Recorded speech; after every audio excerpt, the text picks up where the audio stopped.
The plane dropped hard onto the runway, the wheels screaming as though reluctant to touch ground. My chest pressed forward against the belt, and the ding overhead signaled freedom. Passengers around me stirred, unbuckling, stretching, reaching for bags. I stayed still, my phone buzzed against the armrest. The message I'd been waiting for flashed up. The reply to the text I'd sent hours earlier before leaving Lisbon. Flight lands at 4 p.m. Can you pick me up? Her response? Figure it out. 2 words. Nothing softened them. No emoji. No sorry. I'm swamped. No excuse. Just a command disguised as dismissal. I stared at it until the letters blurred. Maybe I was too tired to process. Maybe my mind wanted to invent context, but there wasn't any. It was a blade, cutting through the last warmth I'd carried across the ocean. Around me, a little boy pressed against his window to wave at his grandmother waiting in the terminal. Their joy flooded the air. I sat rooted, phone still in hand. Suitcase waiting above my head. When the aisle cleared, I walked slowly into the terminal. The chaos felt almost stage strangers rushing into arms, balloons bobbing, tears streaking smiles. Every few steps, another embrace. My own pace was deliberate, the drag of my suitcase wheels echoing like an accusation. I did not speed up. There was no one to meet me. Outside, the evening air of the bay cut through me, cool and impersonal. My fingers felt heavier than they should as I booked a rideshare. The phone didn't buzz again. The driver was kind enough, the type who fills silence with questions. Long trip? He asked, eyes in the mirror. Yes, I said. A polite smile, nothing more. I told him I'd been with family overseas, but I didn't tell him I'd buried my sister, that I'd walked away from a churchyard where the soil was still fresh. I didn't tell him the only family I had left here had decided she couldn't be bothered. The freeway blurred outside the window. Green signs flashing past. For the first time, I realized the message wasn't about a ride. It was about something deeper, something shifting beneath the surface of us. Quietly, inevitably, at home, I left my suitcase by the door and let the silence settle. But silence has a way of opening old rooms.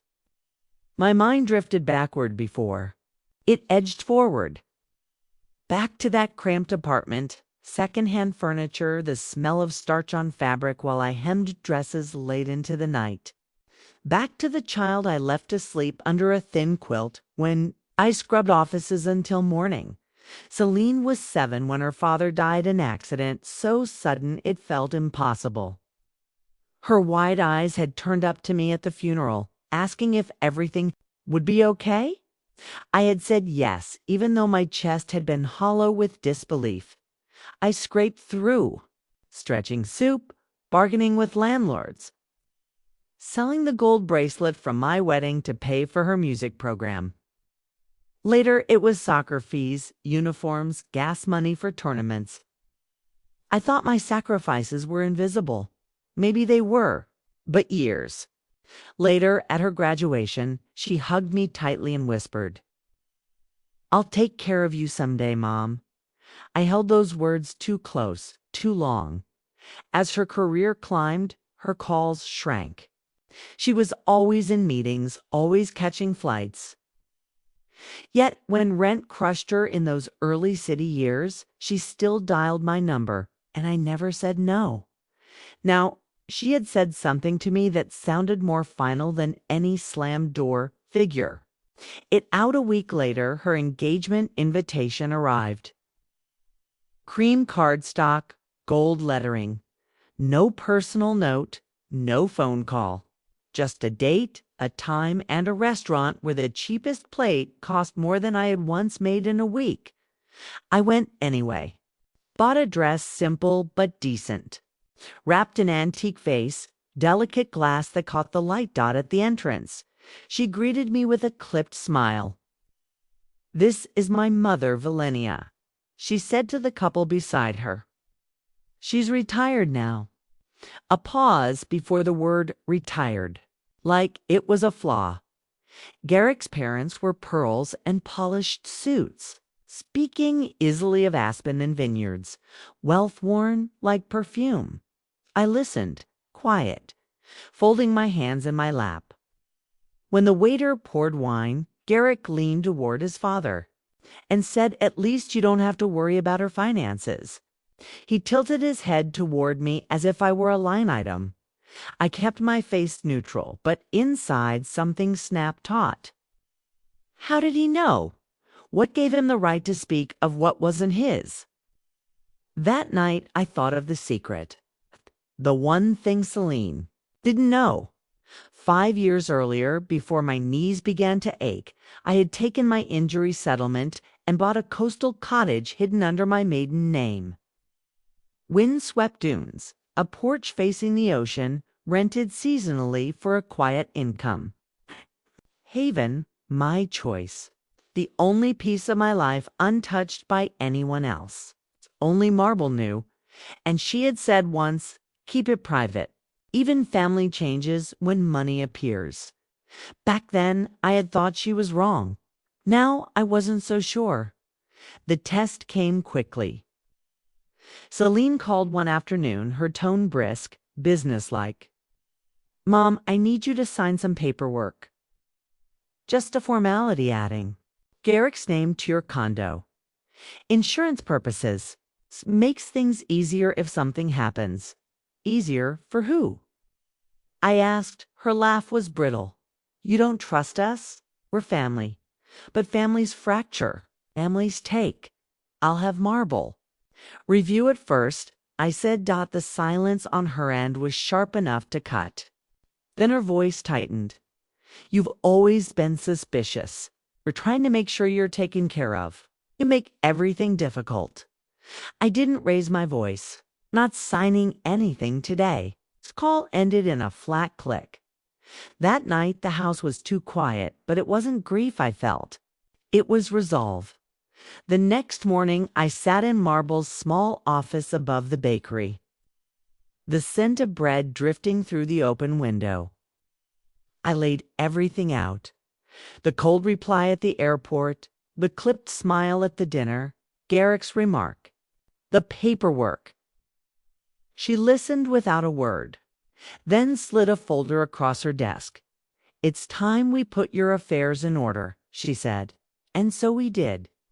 Line by line, I moved my world into an irrevocable trust: the condo, the cottage, even the heirlooms I'd hidden away. The assets would survive me, but not for Celine. They would go to women like me, women clawing survival from silence. With every initial, with every stroke of the pen, I felt lighter. 2 days later, Celine came to my door, fury already in her voice. "Why didn't you tell me about the coastal property?" "'Cause it's mine," I said, "and it's not for sale."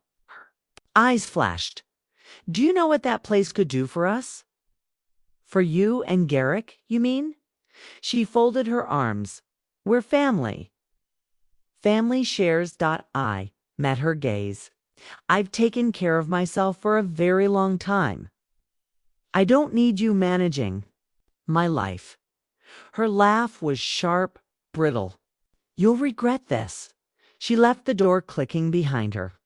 Later, at a cafe she had asked me to meet her at, I didn't go alone.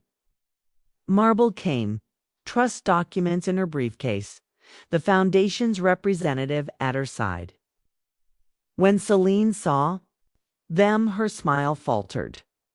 "This was supposed to be just between us." "It still is," I said.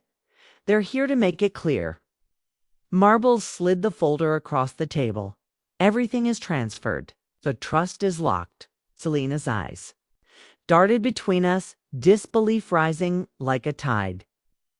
"You'd give everything to strangers rather than your own daughter."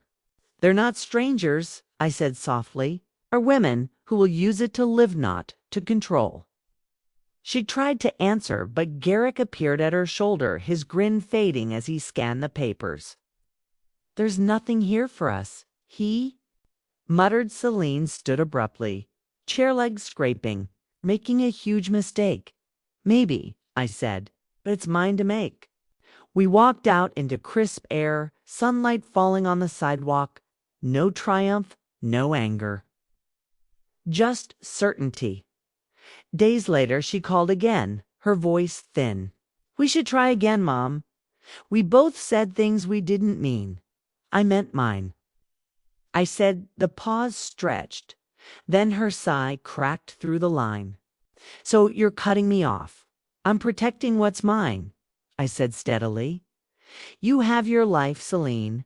I have mine." There was no goodbye. That weekend, I drove to the cottage. The sea air met me like an embrace, waves folding and unfolding against the horizon. I opened every window, let the light rush in.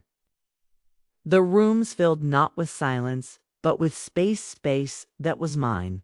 I brewed tea, set flowers on the table, sat on the porch as the tide slid away. For the first time in years, I felt no need to excuse or explain. The quiet wasn't empty. It was full, and it was mine.